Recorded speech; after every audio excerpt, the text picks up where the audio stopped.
শ্রী শ্রী নাম চিন্তামণি কিরণ কণিকা চতুর্দশ প্রকাশ।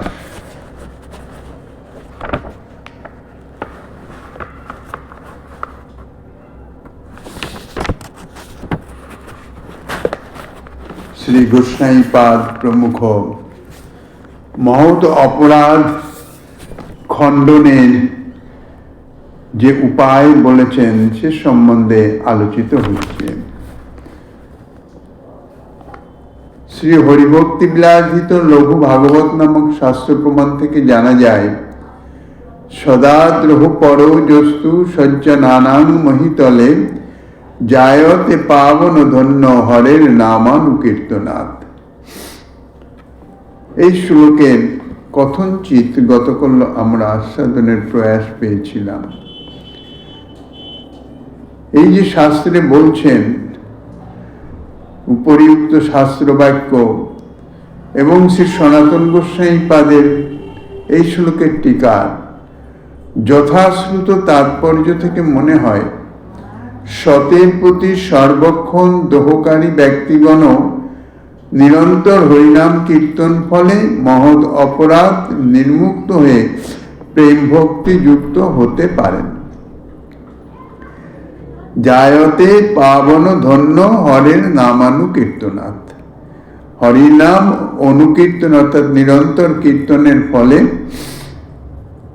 দ্রোহপর যস্তু সজ্জনানাং, এই জগতে যারা সজ্জনের প্রতি অর্থাৎ সাধু ব্যক্তির প্রতি যারা দ্রোহকারী, সদা দ্রোহপর অর্থাৎ সর্বক্ষণ দ্রোহকারী ব্যক্তি, তাহারা নিরন্তর হরিনাম কীর্তনের ফলে অপরাধ নির্মুক্ত হয়ে তাহারা জায়তে পাবন অর্থাৎ প্রেমভক্তি যুক্ত হতে পারেন। ইহাই যথাশ্রুত অর্থ। কিন্তু আমরা শ্রী চৈতন্য ভাগবতে দেখতে পারি, বৃন্দাবন দাস ঠাকুর বলেছেন, ঠাকুর চৈতন্য বলে শুনো সর্বজন, সকৃত মুনারি নিন্দা করে যেই জন। ঠাকুর চৈতন্য হচ্ছেন মহাপ্রভু শ্রী গৌরাঙ্গ সুন্দর। তিনি সকলকে উদ্দেশ্য করে অর্থাৎ বিদ্যার্থী পড়ুয়া তাহাদের এবার সেই সঙ্গে অন্যান্য যারা আছেন তাদের চৈতন্য বলে শুনো সর্বজন, সকৃত মুরারি নিন্দা করে যেই জন।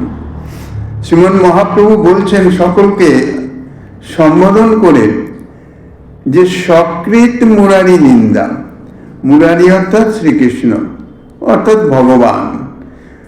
সকৃত মানে একবারও যদি কেউ ভগবত নিন্দা করেন, কোটি গঙ্গা স্নানে তার নাহিক নিস্তার, গঙ্গা হরিনামে তারে করিব সংহার। বলছেন কোটি কোটি বার যদি গঙ্গা স্নান করে, গঙ্গা স্নান করলে সর্ব পাপ বিমুক্ত হয়ে যায়। বলছেন কোটি কোটি বার যদি গঙ্গা স্নান করেন তাহলেও তার নিস্তার নাই। শুধু তাই নয়, বলছেন গঙ্গা হরি নামে তারে করিব সংহার।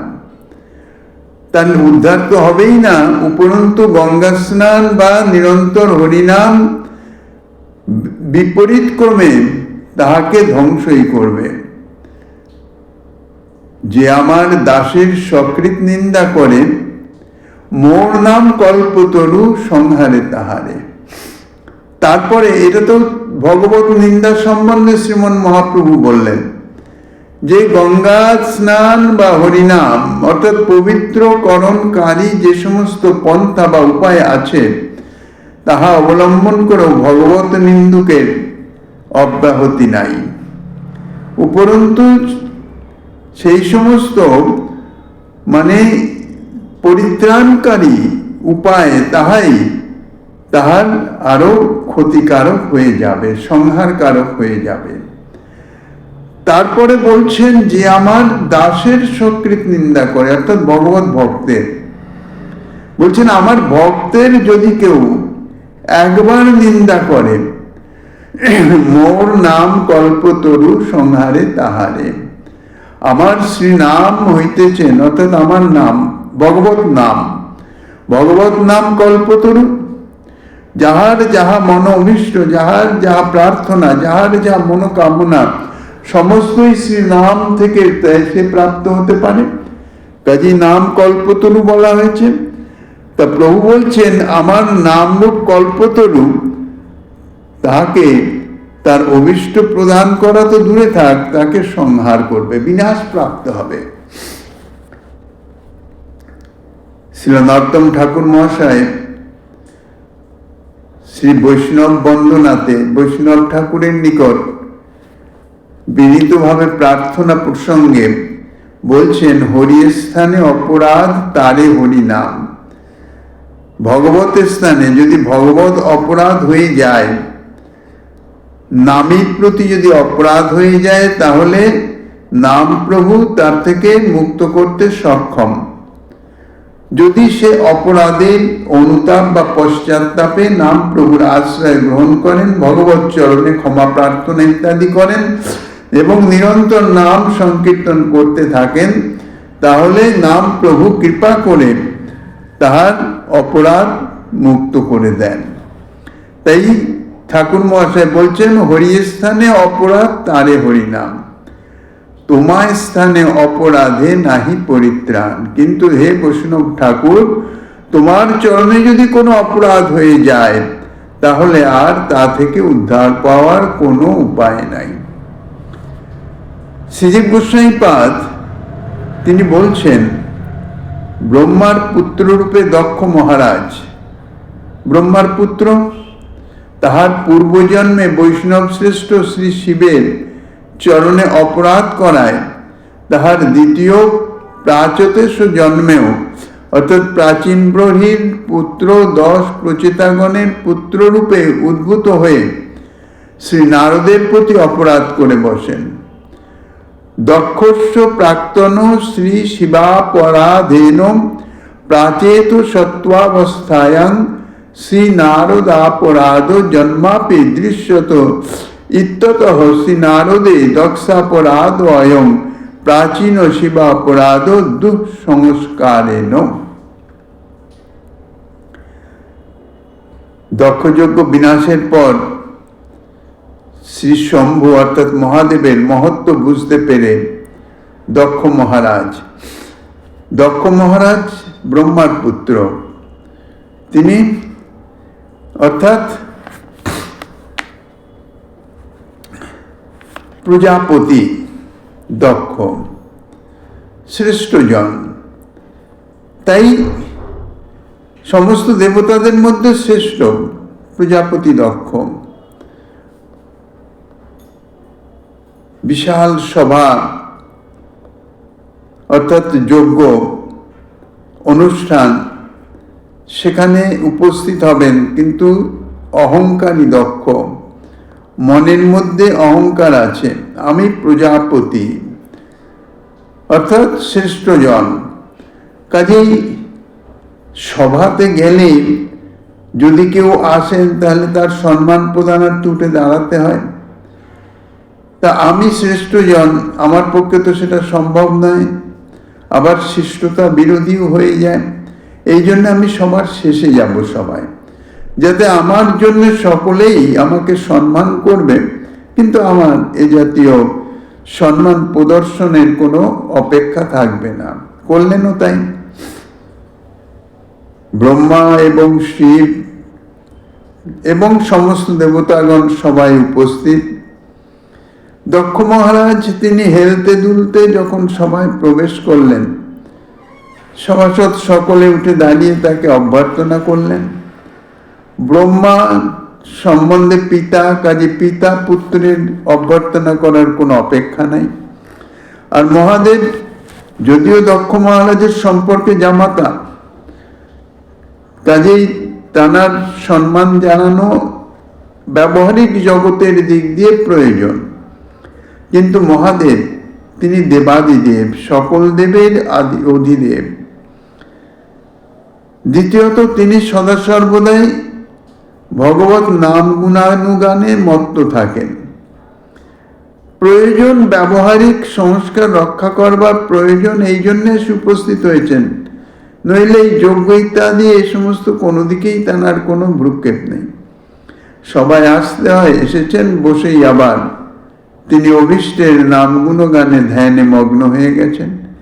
দক্ষ মহারাজ আসলেন, অর্থাৎ কে সবাই ঢুকছে কে বেরোচ্ছে ইত্যাদির দিকে কোনো রকম দৃষ্টি নাই। ইহাই হচ্ছে ভজনের পন্থা। বৈষ্ণবানাঙ্গে যথাসম্ভব মহাদেব তিনি নিজে আচরণ করে ভজন যে কিভাবে করতে হয় সব দেখিয়ে গেছেন। দেবাদিদেব তিনি তবু কুঠির বানান নাই, বৃক্ষতলে কৈলাসে বটবৃক্ষতলে নিরন্তর অবস্থান, আর নিরন্তর ভগবত নামে মগ্ন হয়ে থাকেন, সমাধিস্থ হয়ে থাকেন। কোনো বাহ্যিক ব্যবহারিক কোনো বিষয় নিয়ে তার কোনো ভ্রুক্ষেপ নাই। কোনো বিষয় যদি সম্মুখে সমাগত হলো, যথাশীঘ্র তাহার মীমাংসা করে আবার তৎক্ষণাৎ তিনি ধ্যানে মগ্ন হয়ে যান, অভীষ্টের ধ্যানে মগ্ন হয়ে যান। কাজেই দক্ষকে তিনি, দক্ষ যে সবাই প্রবেশ করেছে তিনি জানতেই পারেননি, তার সম্মান প্রদর্শন তো পরের কথা। দক্ষ মহারাজ তাহাতে, অর্থাৎ দক্ষ মহারাজ বিশেষভাবে দৃষ্টি দিচ্ছেন যে কে আমাকে দেখে সম্মান দিল না। যাহারা অভিমানী ব্যক্তি, সম্মানকামী ব্যক্তি, তাহাদের এই রকম কোথাও গেলে বা সদা সর্বদাই তাহাদের দৃষ্টি থাকে আমাকে কে সম্মান দিচ্ছে না, তাহার প্রতি বিদ্বেষ ভাবাপন্ন হয়ে যান।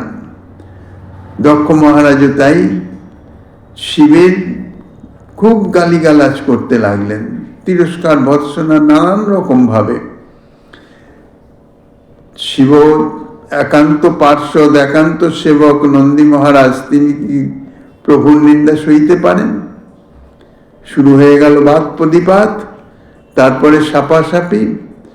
শিবের মহাদেবের তখন ধ্যান ভাঙল কোলাহলে, তখন কি হয়েছে শুনে তারপরে তিনি কোনো প্রতিউত্তর কিছু না করে নিজ পার্শ্বদগণ সহ সভা ত্যাগ করে চলে গেলেন। গিয়ে ইতিপূর্বে সভা ত্যাগ করে চলে গেলেন, তারপরে আর শিবের কোন মর্যাদা দক্ষ মহারাজ তিনি রাখলেন না। অর্থাৎ ঘোষণা করে দিলেন কোন যজ্ঞে শিবের কোনো আসন থাকবে না। এখন কে কবে যজ্ঞ করবে না করবে, ভিতরে তো অপমানে জ্বলতেছেন। একটা কিছু করতে হবে, মানে শিবকে বিশেষভাবে অপমানিত করতে হবে। এখানে তো তিনি চলে গেছেন, কিছুই করতে পারেন নাই। তারপরে শেষে নিজেই একটি বৃহৎ যজ্ঞ অনুষ্ঠান করলেন, সকলের নিমন্ত্রণ দিলেন, শিবের নিমন্ত্রণ দিলেন না। শিবহীন যজ্ঞ একটা অপরাধ, অনেক অপরাধের জনক। একটা মিথ্যা কথা তাহাকে ঢাকবার জন্য আরো 10টা মিথ্যা কথা বলতে হয়। এই জন্যেই সদা সর্বদা সৎ আচরণ করা উচিত। তা দক্ষ মহারাজও তাই যজ্ঞ করছেন, শিবহীন যজ্ঞ, শিবকে অপমানিত করার জন্য। মহাদেবের তাহাতে বিন্দুমাত্র কোনো দুঃখ নাই, কেন তিনি তো সব চান না, তিনি তো আপন ভজনানন্দেই মগ্ন। সতীদেবী দক্ষ মহারাজের কন্যা, শিবের ঘরণী, তিনি তো এসব ঘটনা কিছু জানেনই না। দেবী দেবদেবতাগণ তাহারা নিজ নিজ বিমানে চড়েই তাহারা সকলেই জানে। এই দেবতাগণ ইহারা হচ্ছে আর এক মানে কলহ মানে সৃষ্টিকারী, বিচিত্র চরিত্র সমস্ত দেবতাদের। দেবতার নিন্দা করিতেছি না, কিন্তু বিশেষ বিচিত্র চরিত্র। তাহারা সকলেই জানেন যে এই যজ্ঞটা হচ্ছে শিবহীন, শিবের নিমন্ত্রণ সেখানে যায়নি, যাবেও না। কাজেই সতীকে জানাবার জন্যে তাহারা সেজে গুজে বিমানে করে কৈলাসের উপর দিয়েই যাচ্ছেন দক্ষের গৃহে। যাহাতে সতী দেখেন এবং সতীকে দেখে এটা একটা মাৎসর্য, ঈর্ষা। সতী দেবী দেখছেন যে সমস্ত বিমানে চলে যাচ্ছে, সব কোথায় যাচ্ছে, সব সকাল থেকে শুরু হয়েছে। দেখে জিজ্ঞাসা করতে জানলে মানে, উমা তুমি জানো না তোমার পিতার গৃহেই তো যজ্ঞ, বিশাল যজ্ঞ, অমুক তমুক খুব কিছু বলে দিলেন। সতী এসে স্বামীর নিকট বলছেন যে শুনেছ এইরকম ব্যাপার, ওখানে তো যেতে হবে। মহাদেব বলছেন কোনো নিমন্ত্রণ এসছে কি? বলছেন নিমন্ত্রণ তো আসেনি, হয়তো কাজের চাপে ভুলে গেছেন, তার জন্য কি আছে? কন্যা পিতার গৃহে যাবে, তার জন্য কি নিমন্ত্রণের অপেক্ষা আছে? তখন মহাদেব বলছেন যে আমার বিচারে তোমার না যাওয়াই ভালো। বলছেন কেন? এখন এতদিন পূর্বের কথা বলেন নাই, এখন না বললে তো নয়। পূর্বের ঘটনা সব বলে দিলেন, ওখানে গেলে তুমি সহ্য করতে পারবে না। অর্থাৎ প্রতিনিন্দা পতিব্রতা রমণী কখনোই সহ্য করতে পারেন না। আর সাধারণত ভগবত নিন্দা বা মহৎ নিন্দা ইত্যাদি শ্রবণ করলে শাস্ত্রীয় বিধান যাহা নিন্দুকের প্রাণ হরণ করা অথবা নিজে প্রাণ ত্যাগ করা, আর নইলে নিন্দার প্রাক্কালেই স্থান ত্যাগ করা, কর্ণে অঙ্গুলি দিয়ে স্থান ত্যাগ করা। মহাদেব বলে দিলেন, কারণ মহাদেব জানেন যে সতী নিন্দা সহ্য করতে পারবে না। বারবার নিষেধ করলেন, কিন্তু সতী না, আমি যাব, নিশ্চয়ই আমি পিতাকে বুঝাবো এ ধরনের কাজ কেন করলেন, ইত্যাদি ইত্যাদি। কিন্তু মহাদেবের অনুমতি ভিন্ন তিনি যেতেও পারেন না। বলে টলে একটু এগোচ্ছেন, আবার ঘুরে এসে বলছেন যে আমি তাহলে যাই। এগুলো হচ্ছে এক ধরনের, কি বলবো, এক ধরনের কপটতা। যাবে নিজেই, যাওয়ার সিদ্ধান্ত পুরো, কিন্তু বলে ছলে কৌশলে স্বামীর আদেশটা নেবেন, যাহাতে পরবর্তীতে কোনো দোষ না হয় যে তোমার কথাতেই তো গেছি, তুমি তো যেতে অনুমতি দিয়েছ। এরকম ভাবে 3-4 বার ঘুরে আসছেন। মহাদেব তো কিছুতেই অনুমতি দেন না, তিনি চুপ করে থাকেন। তারপরে শেষে একবার সত্য সত্যই রওনা হয়ে গেল। মহাদেব তখন নন্দীকে তার সমস্ত কিছু দিয়ে সঙ্গে এক বস্ত্রে রওনা হয়েছে। এভাবে তো যাওয়া উচিত নয়, যাহাতে সম্মান থাকে সেই সমস্ত জিনিসপত্র নিয়ে পাঠিয়ে দিলেন যে যাও, পৌঁছে দিয়ে আসো। গেলেন তো সতী, বাস্তবিক গিয়ে দেখছেন যে সবার আসন আছে, শিবের আসন নাই, শিবহীন যজ্ঞ। প্রথমে তো সতীকে দেখে কেউ আহ্বানই করে না, কেউ ফিরেও তাকায় না। কারণ দক্ষ মহারাজ আগেই ঘোষণা করছে, শিব বা শিবের সম্বন্ধনীয় সঙ্গে যদি কেউ সম্বন্ধ রাখে তাহলে সে আমার শত্রু হয়ে যাবে। কাজেই কোনো দেবতাগণ সতীকে কোনো আপ্যায়নও করলেন না, কুশল জিজ্ঞাসাও করলেন না। একমাত্র সতীর মা তো মেয়েকে কখনো করতে পারে না, শুধু মাই তাকে আদর করে বরণ করলেন। যজ্ঞস্থলে এসে না দেখে, শিবের আসন না দেখে পিতাকে নানান রকম কথা প্রশ্ন জিজ্ঞাসা করলেন। দক্ষ যখন শিব নিন্দা শুরু করলেন, তখন সতী দেবী তিনি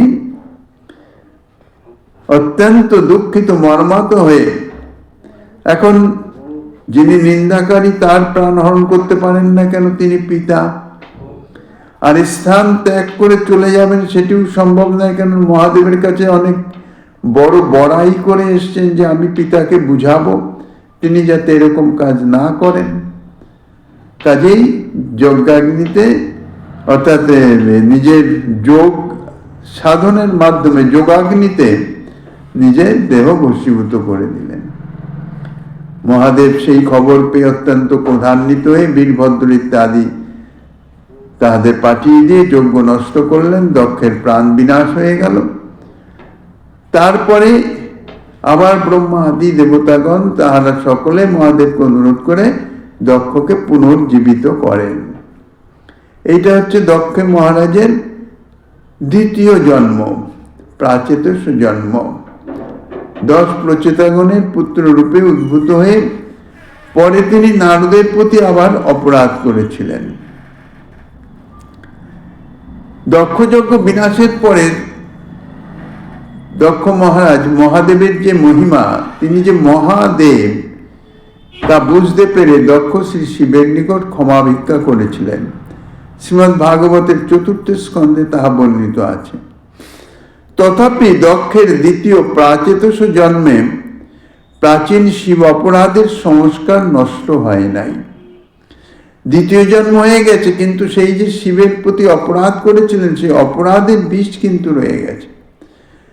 নষ্ট না হওয়ার জন্য দক্ষ কি হলো, পরজন্মেও শ্রী নারদের চরণে অপরাধ করে বসলেন। ইহাই শ্রীমদ্ ভাগবতের বর্ণনা এবং শ্রীজীব গোস্বামী পাদের সিদ্ধান্ত থেকে বোঝা যায়। শ্রীমদ্ ভাগবতের 4th স্কন্ধে এবং 6th স্কন্ধে ইহা বিশদভাবে বর্ণিত আছে। শ্রী হরিভক্তি বিলাসের উদ্ধৃত শাস্ত্র প্রমাণ এবং সনাতন গোস্বামী পাদের বিচারে দেখা যাচ্ছে যে সতের প্রতি দ্রোহ, অর্থাৎ মহতের প্রতি, সাধুর প্রতি সর্বদা দ্রোহকারী ব্যক্তিরও নিরন্তর শ্রী হরিনাম কীর্তনের দ্বারা অপরাধ মুক্তি এবং প্রেম ভক্তি লাভ হয়। অথচ শ্রীমদ্ ভাগবতে, শ্রী চৈতন্য ভাগবত ইত্যাদি শাস্ত্রের প্রমাণে এবং শ্রী শ্রীজীব গোস্বামী পাদের শ্রী ভক্তি সন্দর্ভের বিচারে এবং শ্রীল ঠাকুর মহাশয়ের প্রার্থনাতে যাহা ইতিপূর্বে আলোচিত হল ইত্যাদি প্রমাণে দেখা যাচ্ছে যে বৈষ্ণবের প্রতি অপরাধ তাহা নিরন্তর হরিনামেও বিদূরিত হয় না। দক্ষ কর্তৃক ভগবৎ প্রিয়তম শিবের নিকট অপরাধ ক্ষমা প্রার্থনা সত্ত্বেও মহাদেব তো কারো অপরাধ গ্রহণ করেন না, বৈষ্ণব তো কারো অপরাধ গ্রহণ করেন না, কিন্তু অপরাধ ক্ষমা চাইলেও যদি তাদৃশ অপরাধ হয়ে যায়, অত্যন্ত দ্রোহকারী বিশাল অপরাধ হয়ে যায়, তাহলে তার চরণ রেণু ক্ষমা করেন না। তার দক্ষ মহারাজ তো ক্ষমা চেয়ে নিলেন, মহাদেব ক্ষমা করেও দিয়েছিলেন, তা সত্ত্বেও কিন্তু এই যে অপরাধ জন্ম জন্মান্তরে পর্যন্ত তাহার ফল অর্থাৎ সঞ্জীবিত করতে থাকে, তাহার প্রমাণ হচ্ছে এখানে যে দক্ষের পরজন্মেও সেই অপরাধের বীজ সংস্কার রূপে থেকে শ্রী ভগবৎ পার্শ্বদ শ্রী নারদের চরণে অপরাধ ঘটিয়ে দিল। শ্রীল বিশ্বনাথ চক্রবর্তী ঠাকুর তাহার মাধুর্য কাদম্বিনীতে ইহার শাস্ত্রযুক্তিমূলক সমাধান করেছেন। মাধুর্য কাদম্বিনীতে যে অপরাধ অর্থাৎ অনর্থ সে সম্বন্ধে বিস্তারিত চক্রবর্তীপাদ আলোচনা করেছেন। শাস্ত্র এবং মহাজনগণ শ্রী ভগবান নামের অসমর্থ মহিমায় তাহা সর্বদাই স্বীকার করেছেন। শ্রী নামের অসাধ্য কিছুই নাই, ইহা যথার্থ কথা, এর মধ্যে এক বিন্দু অতিরঞ্জিত নাই। শ্রী নামীও যাহা সাক্ষাৎ ভাবে করেন না, তাহাও তিনি সেই শ্রী নামই নিজ স্বরূপে করেন না, কিন্তু নাম রূপে অবতীর্ণ হয়ে সম্পাদন করেন। এই বৈশিষ্ট্যটি সদা সর্বদাই স্মরণে রাখতে হবে। আর এই বৈশিষ্ট্যটি উক্ত লঘু ভাগবতের শ্লোকের শ্রী সনাতন গোস্বামী পাদের টিকায় প্রদর্শিত হয়েছে। মহতের চরণে অপরাধী একান্তভাবে যদি নাম আশ্রয় করেন, শ্রী নামই তাহার হৃদয়ে অনুতাপ, গ্লানি, নির্বেদ ও দৈন্য ইত্যাদি জন্মিয়ে দিয়ে অর্থাৎ ইত্যাদি প্রকাশ করে মহতের নিকটে ক্ষমা প্রার্থনা বা যে কোনোভাবেই মহৎকে প্রসন্ন করাবার জন্যে প্রবল প্রেরণা দান করেন।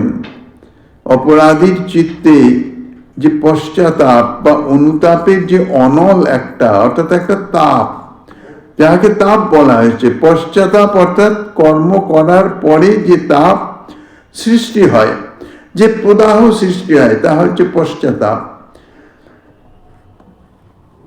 সেই পশ্চাতাপের ফলে হৃদয়ের মধ্যে যে একটা জ্বলন চলতে থাকে নাম প্রভু তাহারই দ্বারা, সেই জ্বলনের দ্বারাই তিনি অপরাধীর চিত্তকে শোধিত করতে থাকেন, যার জন্যে ধীরে ধীরে ধীরে ধীরে তার হৃদয়ে এই অনুতাপ, গ্লানি, নির্বেদ ইত্যাদি এবং দৈন্য এই চারটি এসে আবির্ভূত হয়। মহতের নিকটে ক্ষমা প্রার্থনা বা যে কোনোভাবেই মহৎকে প্রসন্ন করাবার জন্য তার অন্তরে একটা প্রবল ইচ্ছা, প্রবল প্রেরণা সে অনুভব করেন এবং সেই জন্য নিরন্তর চেষ্টাও করেন। এবং সেই শ্রীনামৈক জীবন সাধুকেও অপরাধীর প্রতি করুণা করবার জন্য ব্যগ্র করে তোলেন। এক তো অপরাধীর মধ্যে প্রেরণা জাগিয়ে দেন, আর সমস্ত সাধু তারা তো নাম আশ্রয়ী, শ্রীনাম সব সাধুর নিকটেই বিদ্যমান, এবং যে সাধুর চরণে অপরাধ সেই সাধুর হৃদয়েও প্রেরণা দিয়ে দেন তাহাকে ক্ষমা করবার নিমিত্ত, তাহার প্রতি করুণা করবার নিমিত্ত তাকে ব্যগ্র করে তোলেন। যে ব্যক্তি শ্রী নামকে পাপ ও বৈষ্ণব অপরাধ খালনের উপায় ও দ্বার বলে পাপ কার্যে পুনঃ পুনঃ অনুষ্ঠান করে থাকেন, বা মহতের চরণে অপরাধ হয়ে গেছে, তার কি হবে, নাম করবো নিরন্তর, তাহলে তো খালন হয়ে যাবে, কারণ নামের এতাদৃশ মহিমা আছে, সামর্থ্য আছে। যদি এইরকম মনোভাবের কিঞ্চিত অর্থাৎ আভাসও যদি মনে আসে, তাহলে কিন্তু তাহার কোনো গতি নাই, কেননা দ্বিতীয় অপরাধ নাম বলে পাপ প্রবৃত্তি সেটিতে পরিণত হয়ে যায়। অর্থাৎ তাহার এই প্রচেষ্টা বা এই মনোভাব নাম বলে পাপ প্রবৃত্তিরূপ অপরাধের জনক হয়ে থাকে। তার ফলে তার অপরাধ আর কখনো খালন্ত হয় নাই, দণ্ডভোগ শুরু হয়ে যায়।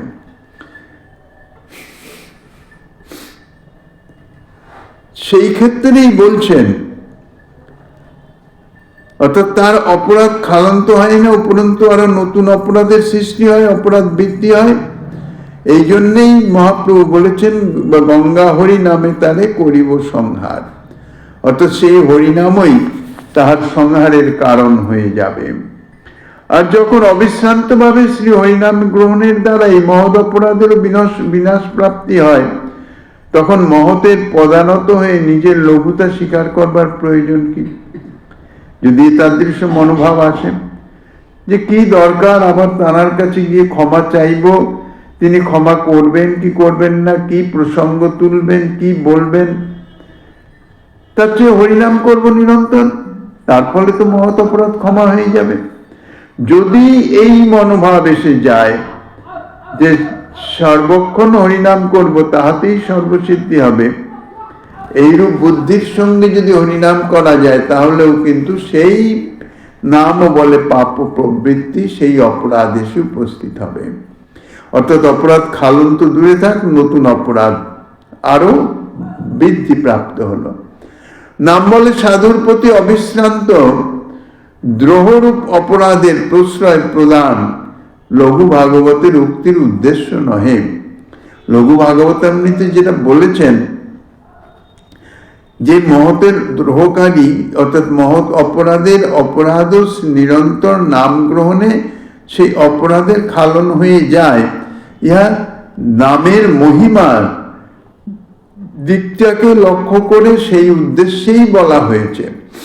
অর্থাৎ এর ফলে এরকম প্রেরণা প্রদান করছেন না যে তুমি মহৎ অপরাধ করে মহতের কাছে ক্ষমা ভিক্ষা না করে বা পশ্চাতাপ ইত্যাদি না করে তুমি নিরন্তর নাম করে যাও, এই জাতীয় কোনো প্ররোচনা বা প্রেরণা কিন্তু উদ্দেশ্য নহে।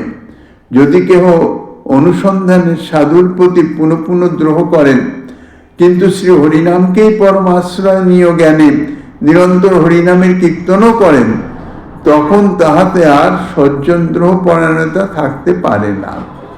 এই যে সর্বদা দ্রোহকারী যদি একান্ত ভাবে শ্রী হরিনামের আশ্রয় গ্রহণ করেন, তাহলে হরিনাম কৃপা করে তাহার চিত্ত তো সন্ধিত করিবে। এটা বস্তুগুণ তো আছে, দ্রব্যগুণ তো আছে। হরিনাম তার যে পরম মহাত্ম, পরম করুণা, তাহা প্রকাশ নাও করলেন, হরিনামের স্বাভাবিক নিরন্তর যদি হরিনাম গ্রহণ করা হয়, হরিনাম আশ্রয় করে, তাহলে হরিনামের ক্রিয়াতে তাহার এই যে সাধুর প্রতি দ্রোহ আচরণ, এটি আর থাকবে না, তার চিত্ত শোধিত হতে থাকবে। নামৈক জীবন সাধুর শ্রীচরণে অপরাধ আভাসের কথা স্মরণ করলেও তখন তাহার চিত্ত অনুতাপ ও দৈন্যের তাহার হৃদয় বিগলিত হয়ে যাবে এবং নামের কৃপায় সাধুর চরণে অপরাধ ক্ষমাপন, অথবা সাধুকে না পাওয়া গেলে শ্রী নামের নিকটই অকপটে নিজের দৈন্যতা প্রকাশ করে কাতর ক্রন্দন করতে করতে শ্রী নামকে আরো দৃঢ় থেকে দৃঢ়তর নিরন্তর আশ্রয় করে অপরাধের খালনের নিমিত্ত তীব্র নিষ্ঠার সহিত নাম কীর্তন করতে থাকেন। সাধু কৃপা নাম বিনা প্রেম নাহি হয়। শ্রীমন মহাপ্রভু স্বয়ং শ্রী অদ্বৈত প্রভুর নিকট শ্রী সচিমাতার অপরাধ আভাসের অভিনয়কে লোকশিক্ষার্থে ক্ষমাপন করাইবার আদর্শ দেখিয়ে তৎপরেই নিত্যসিদ্ধা শ্রী সচিমাতাকে প্রেম ভক্তি দানের লীলা প্রদর্শন করেছিলেন। সাত প্রহরিয়া ভাবে, অর্থাৎ মহাপ্রকাশ নবদ্বীপে শ্রীবাস অঙ্গনে শ্রীমন মহাপ্রভু 7 প্রহর ব্যাপী সন্ধ্যাকালে সংকীর্তন শুরু করেছেন। তারপরে তিনি যে ঈশ্বর ভাবে আবিষ্ট হয়ে ঈশ্বর স্বরূপে যে বিষ্ণু খট্টায় অবস্থান করে তিনি যে মহাপ্রকাশ লীলা প্রদর্শন করলেন, সেটি সারা রাত্রির গিয়ে পরের দিন গিয়ে শেষ প্রহরে শেষ হয়ে যায়। 8 প্রহর দিন রাত্রি, 7 প্রহর পর্যন্ত তিনি ঈশ্বর আবেশে, অর্থাৎ ঈশ্বর আবেশ না ঈশ্বর স্বরূপে বিদ্যমান থেকে সমস্ত ভক্তবৃন্দকে একে একে প্রয়োজনে ডেকে কৃপা করেছেন। প্রত্যেকের অভীষ্ট ভিন্ন ভিন্ন অভীষ্ট হলেও সেই অভীষ্টের স্বরূপে তাকে কৃপা করেছেন। যেমন মুরারি গুপ্ত, তারপরে অন্যান্য যারা ছিলেন, যার যে অভীষ্ট স্বরূপ সমস্ত দেখিয়েছেন, সেই সময়ই সকলকে কৃপা করছেন। কিন্তু সচিমাতাকে কিছু বলছেন না দেখে শ্রীবাস পণ্ডিত মহাপ্রভুর চরণে নিবেদন করেন, প্রভু আপনার মাতাকে একটু কৃপা করেন। মহাপ্রভুর সঙ্গে সঙ্গে একটু রসাবেশ প্রদর্শন করে বলছেন যে মাতা কৃপা পাবে না, কেননা তার অপরাধ আছে। মাতার অপরাধ যদিও বলছেন অপরাধ নয়, এটা অপরাধ আভাস, সাক্ষাৎভাবে তিনি কোনো অপরাধ করেনও নাই, কিন্তু লোকশিক্ষার্থে তিনি মহাপ্রভু এটা দেখাচ্ছেন যে যদি অপরাধের আভাস হয়, সচিমাতা শুধু মনে মনে অদ্বৈত আচার্যের সম্বন্ধে চিন্তা করেছিলেন। কখন? বিশ্বরূপ সন্ন্যাস হয়ে যাওয়ার পরে। বিশ্বরূপ তো অদ্বৈত আচার্যের সঙ্গই করতেন, আর তো কোনো সঙ্গ করতেন না নবদ্বীপে। সন্ন্যাস যখন হয়ে গেল, সন্ন্যাসে চলে গেলেন, সংসার হলেন না, তখন স্বাভাবিক মাতা পিতার মনে একটা দুঃখ জন্মায়, সেটি সামলে উঠলেন। কিন্তু তার পরবর্তীতে যখন নিমাইও অদ্বৈতের সঙ্গে মিশতে, অদ্বৈত সবাই যেতে লাগলেন, তখনই সচিমাতার মনে অত্যন্ত ভয় এসে উপস্থিত হলো যে এই পুত্রটিও আমার আর সংসারে থাকবে না, এটাই শেষ অবলম্বন। তাই মনে মনে অদ্বৈত আচার্যের সম্বন্ধে ভেবেছিলেন যে এক পুত্র তো তিনি আমার সর্বনাশ করেছেন, এই পুত্রকেও সংসারী হতে দেবেন না। শুধু এইটুকু মনে মনে ভাবনা, ভবিষ্যৎ কাল নির্ধারণ করে যে ভবিষ্যতে এই পুত্রকেও আমাকে সংসারী করতে দেবেন না। এটাকেই উপলক্ষ করে মহাপ্রভু সচিমাতার অদ্বৈত আচার্যের চরণে অপরাধ একথা ঘোষণা করলেন লোকশিক্ষার্থে। অর্থাৎ অপরাধ কত বড় ভয়ঙ্কর যে তার আভাসও যদি হয়, তাহাতেও ভগবত প্রেম বা ভগবত কৃপা প্রাপ্ত হওয়া যায় না। অদ্বৈত আচার্য তো শ্রবণ মাত্রই কর্ণে অঙ্গুলি প্রদান করলেন। জগন্মাতা সচিমাতা তানার আবার অপরাধ, আবার আমার নিকটে সচিমাতার প্রশংসা গুণগান করতে লাগলেন। অদ্বৈত আচার্য গুণগান করতে করতে আবিষ্ট হয়ে প্রভুর চরণে যখন লম্বা হয়ে পড়লেন, অর্থাৎ বাহ্যাবেশ শূন্য, তখনই সচিমাতা অদ্বৈত আচার্যের চরণ ধুলি নিয়ে, কারণ সাক্ষাতে দেবেন না, যদিও প্রকারান্তরে অদ্বৈত আচার্য গুরু, সচিমাতার কর্ণে মন্ত্র প্রদান করেছিলেন মহাপ্রভুর আবির্ভাবের আগে এবং পরেও। কাজেই তাতে কোনো দোষণীয় নয়। যদি অদ্বৈত আচার্য সচিমাতাকে জগন্মাতা হিসাবেই সম্মান করতেন, তো যাই হোক, সেইভাবে অপরাধ খালন, অর্থাৎ যার নিকট অপরাধ তার চরণরজ গ্রহণ করলে তবেই অপরাধ থেকে মুক্তি হওয়া যায়, এইটি মহাপ্রভু দেখালেন।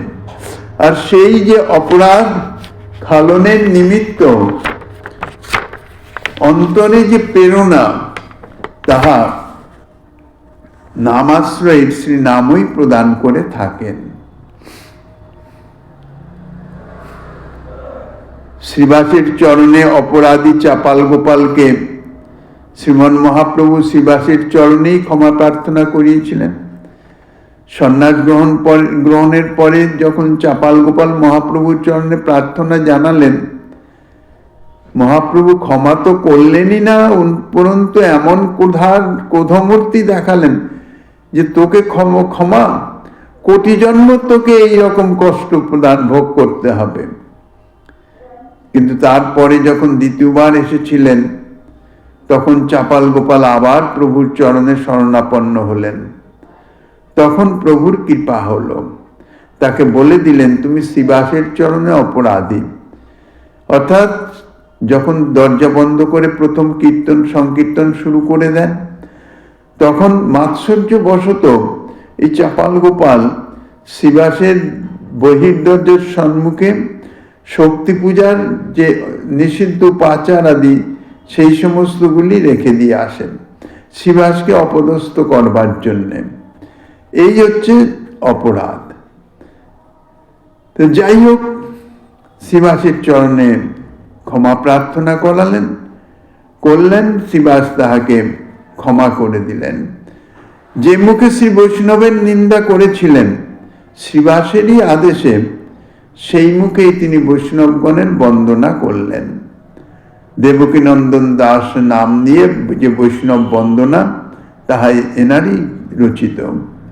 সেই বৈষ্ণব বন্দনা বৈষ্ণব অপরাধ, অর্থাৎ অজানিত অজ্ঞানবশত যে বৈষ্ণব অপরাধ, সেই বৈষ্ণব অপরাধ ক্ষমাপনের নিমিত্ত নিত্য গৌড়ীয় বৈষ্ণবগণ সেই বৈষ্ণব বন্দনা তাহা পাঠ করেন বা কীর্তন করেন। প্রসিদ্ধি আছে এই বৈষ্ণব বন্দনা নিত্য কীর্তন করলে অজ্ঞানবশত যে অপরাধগুলো হয়ে যায় সেগুলি থেকে খালন হয়ে যায়, অর্থাৎ তার থেকে মুক্ত হয়। এই অপরাধ সম্বন্ধে আরো যাহা কিছু আস্বাদনী দিচ্ছেন শ্রীমন মহাপ্রভু গিরিধারী লালের কৃপা হলে আগামী দিন আস্বাদনে